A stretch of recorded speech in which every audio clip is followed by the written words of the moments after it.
አክስት የባቡሬን እናት ማዘሯን አሳገተቻት፣ አሳቀቀቻት፣ አሰቃየቻት። ሊሊ በጣም ደነገጠች። ቆይ ምንድነው የምናደርገው እያለች የምትናገረው ነገር ሁሉ ጠፋባት። በሚያሳዝን ሁኔታ ባቡሬ አንቺን አልሰጣቸው ስልና አብሬ ስራውን አልሰራም ስላቸው ነው እማዬን ያገቷት ብሎ ጉድ አፈላ። ቅምጥል አንቺ ወደ ህይወታችን ከመጣሽ አጀምሮ ሁሉ ነገራችን እየተበጠበጠ ነው። ሊሊ ማዘሯ አንድ ነገር ብትሆን ካንቺ ራስ አልወርድም፣ አባዬንማ አጥቼ እማዬን ማጣት በፍጹም አልችልም ብላ በጣም ብዙ ነገር ተናገረቻት። ዲቭ በቅናት እንግብግብ አለ። ይሄን ዶክተር በፍጹም አላመንኩትም። የሆነ ሾካካና ጥቅመኛ ዶክተር ይመስላል፣ መጠንቀቅ አለብሽ ብሎ ተናገራት አደይን። ዶክተሩን ሳይቀር አይገባህም እንዴ ከወንድ ጋር የሆነች ሴት እንዴት በዚህ ልክ ልሸኝሽ ምናምን ይባላል ብሎ ሲለው ዶክተሩ በጥሩ ስነ ምግባር እኔ እኮ እሷን ብቻ ሳይሆን አንተንም ነው ልሸኛችሁ ብዬ ያልኩት፣ ካጠፋሁኝ በጣም ይቅርታ ብሎ ሲሄድ ዲቭ ላይ ወረደችበት። ቆይ አንተ ምን አይነቱ ነህ? እውነት ዲቭ አንተ ለሰው ልጅ ያለህ አመለካከት በዚህ ልክ ነው ማለት ነው? ቆይ እኮ የሊሊ ዶክተር ነው፣ በዛ ላይ ልሸኛችኋል እንጂ ምን አደረገ? እኔ በፍጹም አልወደድኩትም። እሺ አደይ ምንም ደስ አይልም። ምንም የሚናገራቸውም ነገር ሆነ ሀረካቱም ደስ እያለኝ አይደለም። መጠንቀቅ አለብሽ እሺ፣ እኔ አንቺን ማጣት አልችልም ብሎ አላት። ኧረ እባክህ እንደዛ ነው ትሰማኛለህ? ቀንቻለሁ ብለህ በግልጽ አማርኛ ብትነግረኝ እኮ እረዳህ ይሆናል። ነገር ግን ካልቀናህ ደግሞ ምንም ችግር የለውም ብላ ስትለው ለምንድን ነው ያልቀናሁት? ግን ደግሞ እንግብግብ ብዬ ቀንቻለሁ አደይ መጠንቀቅ አለብሽ ብሎ ሲላት ልቤ ለአንተና ለአንተ ብቻ እንደሚመታ ጠንቅቀህ ታውቃለህ። ስለዚህ አሳብ አይግባህ ብላ ወደ ሊሊ ጋር ሄደች። ባቡሬ ለሊሊ ፍቅሩን ከገለጸላት በኋላ ሊሊ በጣም ግራ ተጋብታለች። እኔ ፍቅርህን አልቀበልም፣ የምፈልገው ወንድምህነትንና ኝነትን ነው እንጂ በፍጹም እኔም እንደ እናትና እንደ አባቴ መሄድ ስለማይቀር ያን ጊዜ ልብህን መስበርና እኔን ደግሞ ስትፈልገኝ እድሜ ልክህን በእኔ እንድትጸጸት ማድረግ አልችልም፣ ይሄንን አልቀበልም ብላ እምቢ ዘራፍ አለች። ቆይ አንቺ ወይስ ደግሞ ለእኔ ስሜት የለሽም ማለቴ እኔን አትወጂኝም አታፈቅርኝም ማለት ነው እንዴ? ምን ማለት ነው? እና ታዲያ እንደዛ ከሆነ እንዴት በዚህ ልክ እንደዚህ ልትይ ቻልሽ? እኔ ሁሉንም ነገር ከጎንሽ ሁኜ ላግዝሽ። በዛ ላይ ደግሞ ብዙዎቹ እኮ ካንሰር በሽተኛ እንኳ ቢሆኑ ብዙዎቹም አልሞቱም። በጣም ብዙ ሰው እየደናለ፣ በጣም ብዙ ሰውም የሞታለ። እንዴት በዚህ ልክ እራስሽን ተስፋ እያስቆረጥሽ እኔንም ተስፋ ታስቆርጭኛለሽ? እባክሽ ሊሊ እንደዛ አታርጊ። አንቺ እኮ ነሽ ህይወቴ ላይ ህይወት የዘራሽብኝ። እኔ የማረባ የሰፈር ዱርዬ ነበርኩኝ። ገንዘብ ለማግኘት ብዬ የማልሰራው ነገር የለም ነበር እና አሁን ደግሞ ጭራሽ እኔ ተስፋ በነበረኝ ሰዓትና ወደ አንቺ ተቀይሬ ስመጣ እንደዚህ አይነት ተስፋ ትሰጭኛለሽ ወይ ብሎ ሲላት ሊልዬ በጣም ይቅርታ ብላ ባቡሬን ትታው ወደ ዶክተሩ ጋር ሄደች። ዶክተርና ሊሊ እስኪ ንገረኝ የመሞቻዬን ቀን መቼ ነው ብላ ስትለው አረ ሊሊ ተረጋጊ። ቆይ አንቺ ሁሌ ለምንድን ነው ስለ ሞት ብቻ የምታነሺው? ማን ነው ትሞቻለሽ አለሽ? እኔ ምንም ተስፋ የለኝም ዶክተር። ማለት አልገባኝም። ቆይ አንቺ ግን የምትኖሪለት ሰው የለሽም እንዴ? ማን አለኝ ብለህ ነው?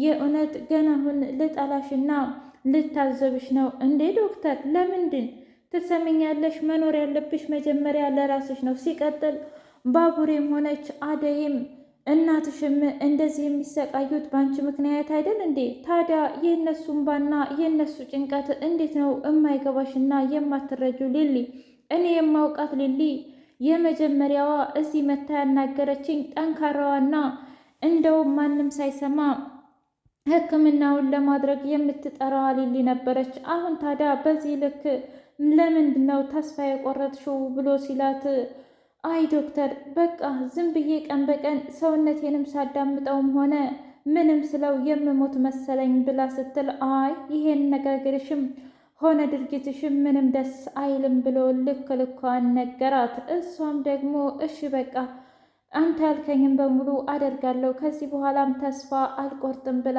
ለዶክተሩ ቃል ገባችለት። ሰላም ሰላም! ውድና የተከበራችሁ የህያ ቤቴ ቤተሰቦች እንድናችሁልኝ ሁሉ ሰላም ሁሉ መልካም። ምን እግዚአብሔር የተመሰገነ ይሁን። ሰላም ነኝ፣ ደህና ነኝ። ለዚህ ቻናል አዲስ የሆናችሁ ሰብስክራይብ እያደረጋችሁ ቤተሰብ የሆኑ ነበር ቤተሰቦች ደግሞ ስለምትከታተሉኝ እጅጉን አድርጌ አመሰግናለሁ።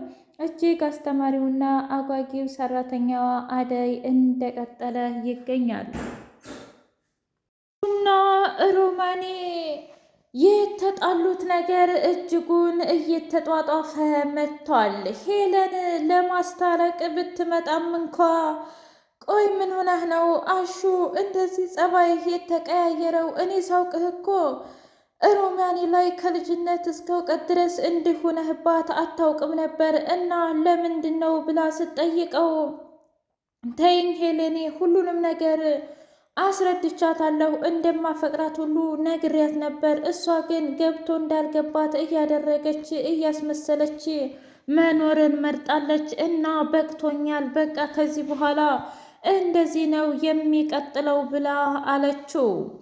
እንዴ ቆይ ለምን በዚህ ልክ? አዎና ታዲያ እንግዲያ ካልተረዳችኝ ምን አደርጋለሁኝ እያለ ሲያወራ፣ በሌላ በኩል የቤዛ ወንድም ፍቅርን ለማጥመድ አውቆ ድረሱልኝ ድረሱልኝ እያለ ሲጮህ እናሹ ሲወጣ ሰተት ብሎ ፍቅር ክፍል ገባ። ቆይ አንተ እዚህ ምን ትሰራለህ? እረ ተው ግድየለህም፣ ተው ዳኒ ተው፣ ደህና እናቴ ጋር ለመስተካከል እየሞከርኩ ነበር፣ አንተ መተህ ህይወቴን እረበሽከው ብላ ስትለው፣ እረ እባክሽ ማንም የለም አንቺን ዘወር ብሎ ቼክ የሚያደርግሽ የለም ከእናትሽ ውጭ። ስለዚህ እኔ ደግሞ ያንቺ አፍቃሪ ስለሆንኩኝ ሰተት ብዬ መጣሁ። ምን ነው እያለ ሲያሽኮረምማት፣ እሺ አሁን ምንድን ነው የምትፈልገው ብላ ስትለው፣ ምንም ከአንቺ ጋር መቀመጥና ከአንቺ ጋር ጊዜ ማሳለፍ፣ ሲቀጥል እኔ እህቴ አንቺ ሁነን አንድ ስራ እንሰራለን። ምን አይነት ስራ? ነገርኩሽ። እሱን ስራ እኮ ስንወጣ ሁሉንም ነገር አውርተን ተወያይተን የምንወስነው ይሆናል። ፍቅር አብሽሪ እያለ በደንብ አድርጎ ማሰማመጥ ጀመረም። ዲቭ መጥቶ ፍቅርን በሩን ሲያንኳኳ ምን ፈልገህ ነው ዲቭ ብላ ስትለው፣ ምን ነው አሁንም ቤቱ ቁልፉ አልተከፈተልሽም እንዴ? አዎ ማን እንደሆነ አላውቅም፣ ቀልፈውብኛል ዲቭ እባክህ እናቴን አሳምንልኝ እያለች ስትል፣ የምትስተካከይ ከሆነ እኮ ምንም ችግር የለውም እሺ ሁሉም ነገር ይሆናል ብሎ አላት። እሷም እሺ ብላ ቆይ ይሄ ማን ነው? ማለቴ ይሄ ዲቭ ነው ማን የምትይው? ፍቅረኛዬ ነው እና ወደፊት ደግሞ የመጋባት እቅድ አለን ብላ አለችው። እውነትሽን ነው ግን ይወድሻል? ምን ማለት ፈልገህ ነው? በጣም ነው የሚወደኝ። አይ የሚወድሽም አይመስለኝም። ለምን ማለቴ ለምን ሲባል እምልሽ የሚወድሽና የሚያፈቅርሽ ቢሆን ኑሮማ እዚህ ብቻሽን ኩርትም ብለሽ በፍጹም አይተውሽም ነበር። ግን ደግሞ ከእኔ ውጭ ሌላ ማንም የሚያፈቅርሽ የለም። እኔ እኮ ስንት መስዋዕትነት ከፍዬ መጣሁ አይደል? ባካ አትጃጃል እያለች በደንብ ሰደበችው።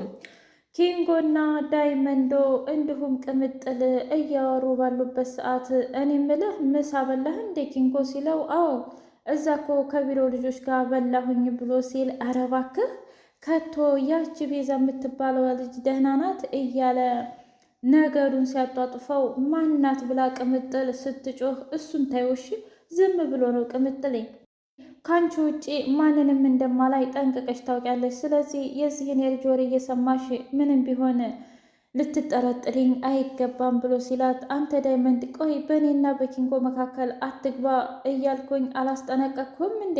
እና ለምንድን ነው እንደዚህ የምታደርገው ብላ ስትለው፣ እንዴ ቅምጥል እህቴ እኮ ነሽ አንቺም። ስለዚህ እኔ ጭውውን ሰላም ታላሞኩኝ እንዴት ሊሆን ይችላል? የአደይና አባትና እናት ተበጣበጡ። እኔ ምለወት እሰው ሰውዬ ግን ለምንድን ነው ከልጆቼ እራስ የማይወርዱት? ተዋቸው አልኩህ አይደለም እንዴ? ምን ነው አደይ እኮ እራሷ ልጁን እና ፈቅደው ተነጋግረው አይደል እንዴት ተስማምታበት ዲቭ መጥቶ የነበረው እና አንቺ ምን ቤት ነሽ እና እሱን አታገባም ብለሽ እዚህ ግግም ትያለሽ? አሁን የአሁኑ አመት አደይን እድራለሁ፣ ቀጣይ አመት ደግሞ ትንሿን እድራለሁኝ ብሎ ሲል በፍጹም ወይኔ ሙቼ ወይ ቁሜ እኔ ሙቼ እንጂ እኔ ቁሜ አደይም ሆነች ብርሃኔ አያገቡም። እሺ ምን ማለት ነው? እና የቀየውን ሰው ጉድ ልታስብይ ነው እንዴ? ማን ነው ጉድ የሚለው? ትሰማኛለህ?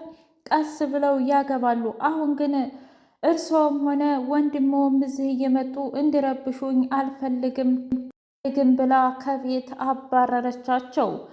አፋያውም ደግሞ እሺ አንቺ ያልሽው ይሁን እያለ ወደ እነ ጫኔና አለልኝ ጋር እየሄደ ጫኔን ተዘርሮ ሲያገኘው ቆይ አንተ ምን ትሰራለህ እንዴ? እዚህ ጓደኛዬን እያወራሁ ነዋ። ይሄ ከሃዲ ጓደኛህ ጋር እንዴት ልታወራ ቻልክ? ታዲያ ቢሆንስ ላሳለፍነው ነገር ይቅርታ መባባልም እኮ ያው ወግ ባህሉ ነው እያለ ቢለውም እሱ ግን በጣም አሾፈበትና በጣም ብዙ ነገር ተናገረው። ብርሃኔ በጣም ግራ ገብቷት አሁን ምንድን ነው የማደርገው? የዲቭንስ ፍቅር እንዴት አድርጌ ነው ልቤ ውስጥ ቀብሬ እህቴን እንዴት ልረዳት እችላለሁኝ? የግድ አደይ ደስተኛ መሆን ይገባታል። እናም እኔም ዲቭን መርሳት አለብኝ እያለች ብቻዋን ማብሰልሰልና እንዲሁም ማሰብ ጀመረች። ሄለንና እንዲሁም አበበዬ እያወሩ ባሉበት ሰዓት ቆይ ግን ይህ ልክ ነው ብለህ ታስባለህ? ምኑ? ማለቴ ብርሃን ዲቭን እንደምታፈቅረው ለአደይ መናገር ነበረብን። ካልሆነ ግን ምናልባትም አደይና ዲቭ ፈጣሪ ብሎ ቢጋቡ አደይ ጋር ስትመጣ ምን አይነት ስሜት ሊሰማት ይችላል? እንዴ ምን ማለት ነው? ምን አይነት ስሜት ሊሰማት ይችላል? እኔ እንጃ። ብቻ ግን እኔ በጣም ይሄ ነገር በጣም ከብዶኛል ብላ አለች። ዶክተሩ ሊልዬን በሯ ድረስ ሸኝቶ ባቡሬና አደይ ቁመው እያወሩ ቆይ አደይ ምን ነው ማለቴ ፈገግ ብለሽ ተቀበልሽኝ ብሎ ሲላት፣ አይ ባቡሬ እንደምትመጣ አውቄ ነበር። እንዴት ማለቴ? መቼም በልሊ በኩል እንደማትጨክን አውቅ ነበራ። ይሄን ያህል? አዎና። ግን ለምንድን ነው ያልነገርሽኝ? እንዴት አድርጌ ልንገር ባቡሬ? እኔ መሸከም ያቃተኝን ላንተ ነገር እኮ ላጨናንቅህ ስላልፈለግኩኝ ነው። ከዛ ሊሊ ሰበርሰካ እያለች ስትመጣ ዶክተሩ ይፈልግሻል። ምን? ብቻ ስለዛ ስለ ዶክተር ስለ ዲቭ እንዳይሆን እኔ እንጃ፣ ሌላ ነገር እንዳይመስለው ሂድ ሻውሪው ብላ አለቻት። ዶክተሩና አደይ በመኪና እየሸኛት ባለበት ሰዓት እባክህ ይቅርታ አድርግልኝ ዲቭ ለተናገረህ ነገር ብላ ስትለው ምንም ችግር የለውም። እንዴት ነው ትወጂዋለሽ? ምን ማለት ነው? ፍቅረኛ አይደል እንዴ? ለምንድን ነው የማልወደው ስትለው ዶክተሩ አይኑ